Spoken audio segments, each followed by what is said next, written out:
Mina klaarin kõigepealt neiu Piret sinuga isiklikud suhted, sest mitu kuud tagasi me leppisime kokku selles esinemises ja millegipärast jäi sinna mingi tingliku tiitlina erikülaline. Loomulikult ma ei ole mingi erikülaline, sest see asetaks mind siin esinenud professionaalsetest ajaloolastest kõrgemale või eraldi või teist kõigist. Aga tegelikult ma olen sündinud Saaremaa territoriaalvetes. Minu isa ja ema on muhulased ja ma olen koolis käinud Saaremaal.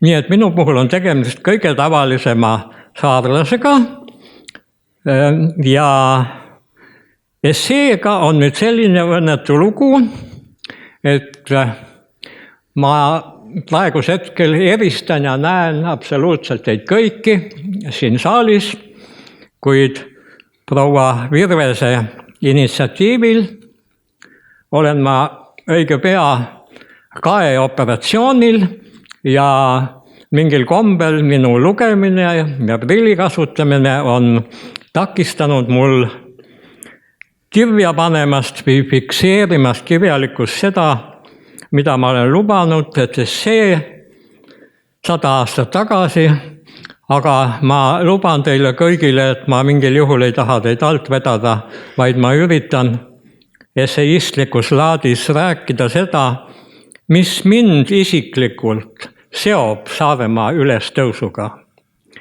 Igal ajaloolisel sündmusel on ainult siis mingi tähendus konkreetsele indiviidile, kui see isik tunnetab selle ajaloolise sündmuse tähendust iseendale.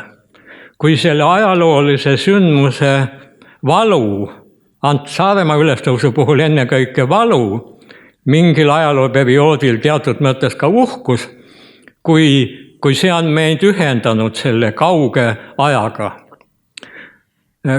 100 aastat tagasi Aleksandr Solženitsõn oli just sündinud. Juhan Peegel oli veel ema põlle all.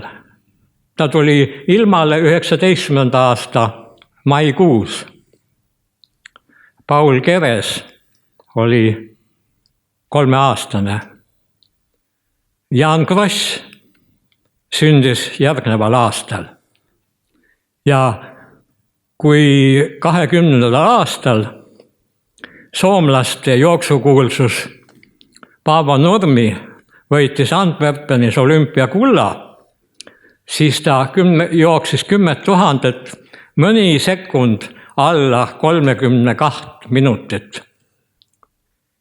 Keenia ja Etioopia neegrid jooksevad tänasel päeval 10 kilomeetrit kuulsamini kui legend, jooksevad 4 minutit kiiremini. Ja see aeg on selle tõttu meist niivõrd kaugel. Sellel ajal ei olnud mobiiltelefon. Me ei kujuta endale ette, mis oleks juhtunud, kui mässulistel Upa külas oleks olnud mobiilside nendega, kes Muhusse jäid või nendega, kes siin kuskil vedutasid. Need sündmused tol ajal oleksid olnud sootuks teistsugused. Ma tahaksin selle sündmusega seotult veel öelda, et ma olen olnud saatuse tahtel imelikus kontaktis umbes 4 Vene kultuuriministriga. On olnud mingisuguseid huvitavaid läbimisi. Ma ei tunne praegust Vene kultuuriministrit ja olgu see teile näiteks diplomaatilisest delikaatsusest, ma jätan tema nime välja ütlemata ka siin, loode Eestis kaugel Vene piirist, aga ma nimetan teda 2 põhjusel. 10 aastat tagasi see inimene ajaloolasena avaldas mitu raamatut. ja ta andis intervjuu ajalehele Komsomolskaja Pravda, kus ta pani pahaks, miks eestlased 8. märtsil tähistavad Tallinna pommitamist. Ja tema kirjutab, et tegelikult eestlased peaksid tänama Nõukogude lendureid. Selle pommitamisega nad hirmutasid sakslased välja Tallinna südalinnast. Ma panin selle ajalehe Tallinnamaal kõrvale ja kirjutasin kõrvale, vaata imet, professionaalne ajaloolane ei tunne Saksa soldatite ja ohvitseride meelekindlust ja lahinguomadust. Ja sellel praegusel kultuuriministril pidanuks ka olema mõtet sinna lisada, et selle pommirünnaku käigus sai õige palju surma just nimelt Vene sõjavange. Aga ma tahaksin kiita praegust kultuuriministrit ühe õpetuse eest. Nimelt küsiti temalt, mis peab Venemaa elanikkond tegema 100 aasta möödumisega suurest oktoobrirevolutsioonist. Ja ta vastas tõepoolest hästi, mitte mingil juhul ei pea pidutsema. Не надо праздновать, aga tuleb see sündmus meeles pidada. Sellest teha omad mingid järeldused, nagu meie saame teha Saaremaa ülestõusust, sest see jääb ju ikkagi meie mällu. Saaremaa ülestõusu ülevaateid kirjutades on öeldud, et lahingulist kogemust ja relvade kasutamist ülestõusnute hulgas valdasid ainult mõned meestest, kes olid tulnud esimesest maailmasõjast. Nemad oskasid püssi lasta ja nemad oskasid olla ka ülal pidada ennast kuulide all. Esimeses maailmasõjas oli 5 minu onu.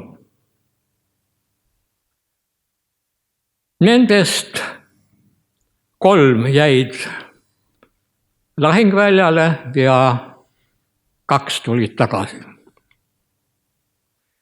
Ma olen lugenud Riigiduuma esimehe Rodzjanko memuaare. Sellel mehel õnnestus bolševike eest põgeneda läände. Ja nimelt esimeses maailmasõjas saab Vene Riigiduuma esimees Vitebskist, Vene vägede ülemjuhatajalt Nikolai Nikolajevitšilt sõnumi, kas on võimalik Vene armeele kiires korras muretseda 4 miljonit paari soldati saapaid. Siin tuli täna paar korda jutuks, milline jalanõude puudus oli karistajate käes, kui võeti ära jalanõud nende õnnetute käest, kes nii-öelda vahele jäi. Rodzjanko vastab, selliseid rahasid ei ole. Venemaa unustab oma häbi kaotatud sõjas Jaapaniga ja küsib, kas võiks saapaid saada Jaapanist ja ka vintpüsse ja ka soldati riietust. Ja siis juhtub selline lugu, et mõned Vene vägedele vastuseisvad üksused Kesk-Euroopas taganevad paaniliselt, sest nad arvavad, et jaapanlased on neile kallale tulnud. Nii et mõnedki Vene üksused on riietatud jaapanlaste moodi, jaapanlaste kaabudega, jaapanlaste jalavarjudega ja jaapanlaste püssidega. Kuid neid mehi jääb ka paljasjalgseteks. Ma ei saa kunagi teada, kas minu onud langesid täies relvastuses või olid nad esimeses ilmasõjas paljajalu või olid nad koguni ilma püssita, sest meil on lahingukirjeldustest teada, et venelaste vägede poolel olid sellised kokkupõrked sakslastega, kus ühel mehel oli ainult vintpüss ja 2 ülejäänud loopisid vaenlasi kividega. See on kuritegu elava inimese vastu. Ja kui ma mõtlen kuriteole, mille osalisteks me oleme saanud, siis seesama jalanõude puudus näiteks tabas neid 11 000 Eesti poissi, kes sattusid tööpataljoni. Neil ei jätkunud ka eriti suure jalanumbriga poisid, neil ei jätkunud seal jalavarjusid.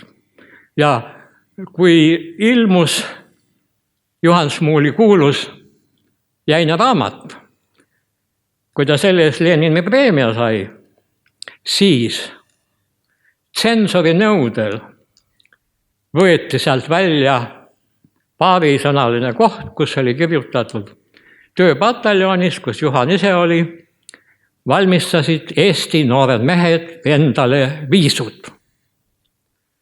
Veel 60ndate algul suur Nõukogude Sotsialistlike Vabariikide Liit ei kannatanud välja seda, et ta oma negrutitega niivõrd ükskõikselt ja julmalt ringi käis. Iga ajalooline sündmus saab siis oma kõige jõulisema kajastuse, kui selle kaja läheb läbi kunstiteose või ilukirjanduse. Kui te mõtlete nüüd, Saaremaa ülestõusust ei ole kirjutanud ei Smuul, ei Hint, ei Kaal, ei Uustuld, ei August Mälk, ei kumbki Tuulik. Aga me teame, et prantslaste tulekust Moskvasse 12. aastasajal meenutatakse ennekõike tänu Lev Tolstoi Sõjale ja rahule. Soomlaste sõdimisi venelastega loetakse Väino linna tundmatu sõduri kaudu. Meil ei ole saanud teoks selle ikkagi traagilise ja vägeva sündmuse kajastus. Ma võin teile öelda, et minul on sügavalt kahju, et Juhan Smuul ei teinud algust sellega. Smuul kirjutas 1949. aastal luuletuse Lasud kuivastus. 1975. aastal avaldas ühe lühikese novelli Juhan Peegel ajakirjas Looming. Peegel ütles minule mitmel korral, see oli ikka hirmus kole lugu, see Saaremaa mäsu. See oli nii kole lugu, sellest peab kirjutama. Aga küsime nüüd, miks Smuul ei kirjutanud? Smuul tundis ju väga hästi oma küla, tundis mehi, kes olid mäsus osa võtnud.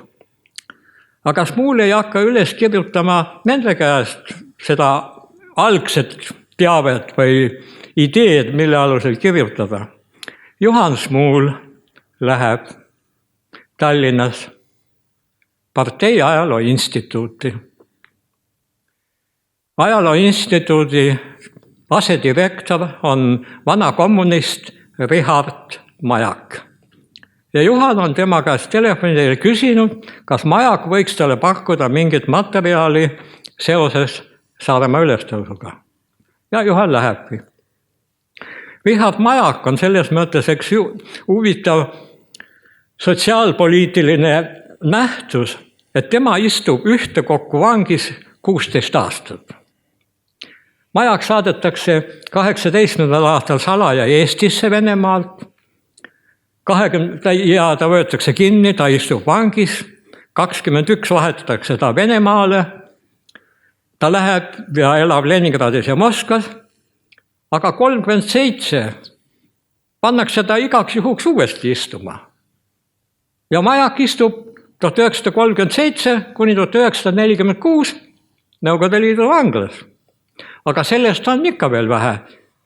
50. aastal pannakse ta uuesti istuma ja ta istub veel 3 aastat. Lohutuseks antakse Majakule 1967. aastal Lenini orden. Nüüd Smuul tuleb majaku juurde Tõnismäel ja Richard ütleb Juhanile: kuule, mul on siin raamatud sinu jaoks, aga need on erifondist, sa võid neid lugeda ainult koha peal. Ja ütleb, minul on paariks tunniks vaja ära käia ja loe rahuga. Vritepad Tuglast ja Juhan Smuul tõmbasid mõlemad suitsu Kasbek. Juhan pani Kasbeki põlema, võttis need 2 raamatut seal ja need raamatud olid admiral Pitka memuaarid. Smuul võtab valge paberilehe ja kirjutab: seltsimees Majak. Võis ikka sina peal olla, siin ma ei vastuta. Kui sa ise tahad rahulikult ja aeglaselt seda raamatut lugeda, palun tule minu poole, sest mul on need memuaarid avariiulil. Nüüd küsime, kus kohalt olid Juhan Smuulil keelatud raamatud admiral Pitka memuaarid? Me jõuame nüüd ühe teise kokkupuutepunktini, mis otseselt puudutab mind. Mina, kes ma olen lähedalt seotud Juhan Smuuliga, kuna tema ema ja minu isa, nõdra ja vend. Ma olen seotud ka Saaremaa ülestõusu mahasurujaga, sest Jaan Klaar oli üks minu onudest, onu Andrus, oli abielus Jaan Klaari õega.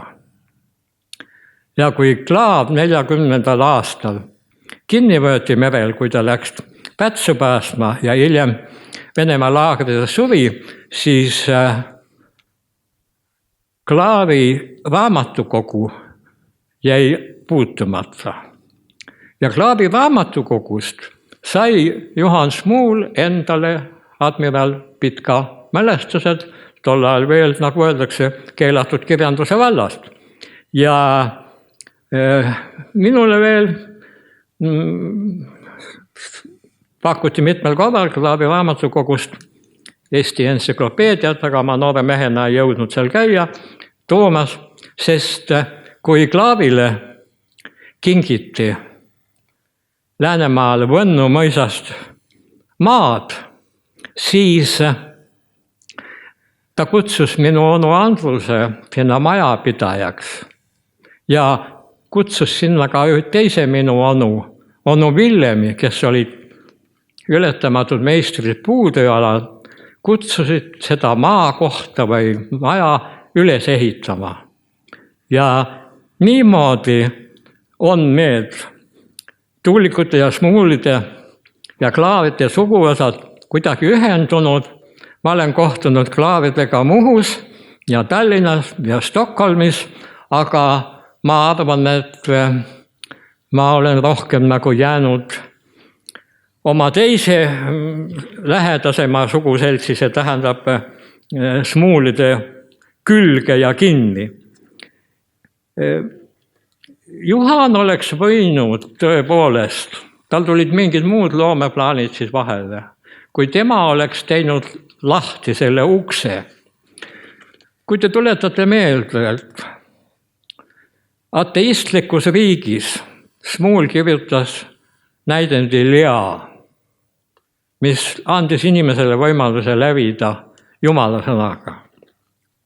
Selles venestatud riigis Smuul kirjutas polkovniku Lese, et millised ikkagi on need teisest rahvusest daamid või baabad, kuidas nad ennast ülal peavad.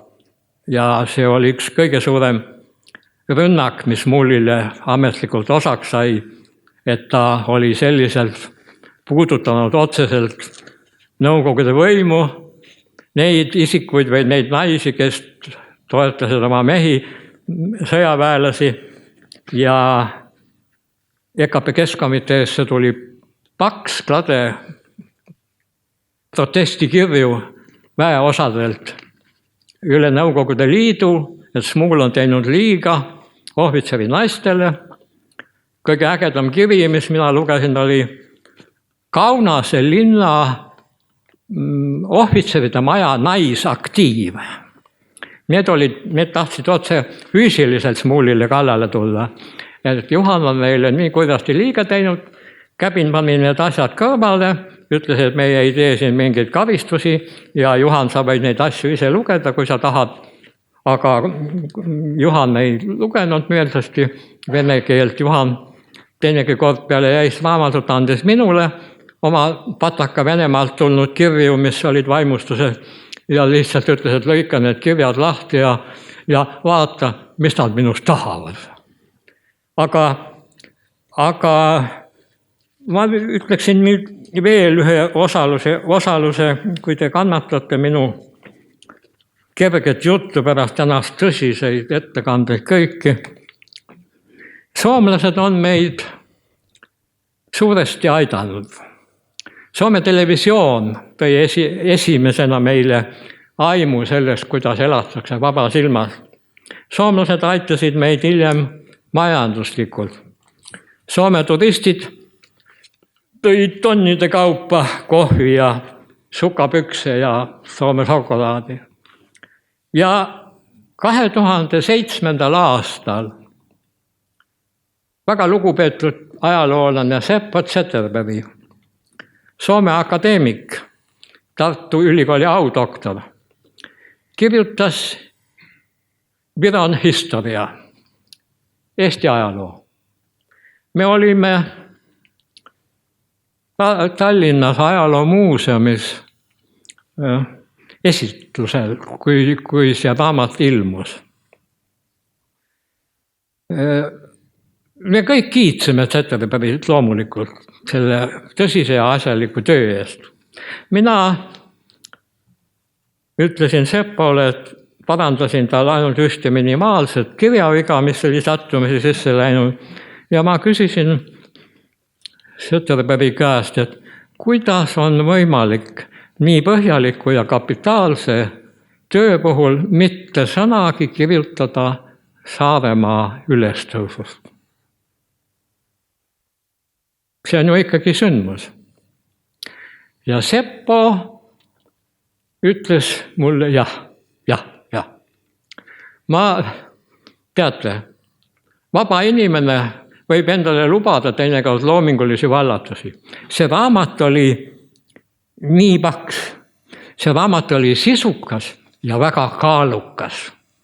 Ja mina läksin üle tänava Tallinnas ja ma lasin selle raamatu esimeses kohvikus üles kaaluda.